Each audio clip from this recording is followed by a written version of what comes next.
It is the first of its kind training in the country for the NYPD. Officers are learning a specialized form of martial arts.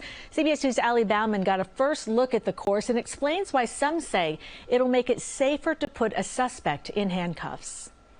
Here, am I hurting you? No. Okay, can you breathe? Yes. We're in the NYPD Police Academy as officers are learning how to train the future officers in Brazilian Jiu-Jitsu. Why train them in Jiu-Jitsu? Jiu-Jitsu and wrestling are both sports that utilize minimal force to control a subject.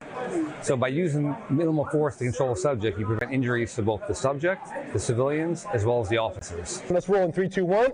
The NYPD has brought in world-renowned jiu-jitsu coach Henner Gracie to teach about 24 officers his new method for restraining a non-complying suspect, even if they're armed. There's no joint lock, no pressure point, no chokehold, and no compression of the lungs or diaphragm. So it's the safest method of two-on-one restraint that has ever existed in law enforcement. From Safe Wrap, I have full control of everything. Gracie calls the method Safe Wrap the way he wraps the limbs while a suspect is on their side, as opposed to the conventional police method of holding someone with their chest to the ground. There have been some restrictions put on the officers with diaphragm compression and compression to the neck.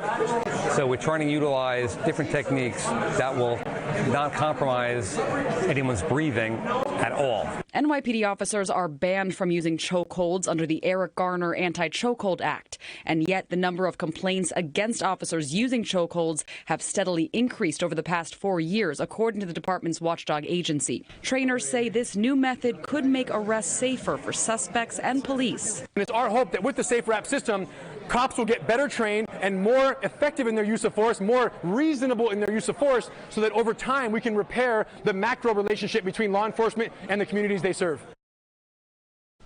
And that was Bauman reporting. We are told right now that police tactical trainers are going through the program. They will then train members of the police academy, and over the next several years, all active members will be trained.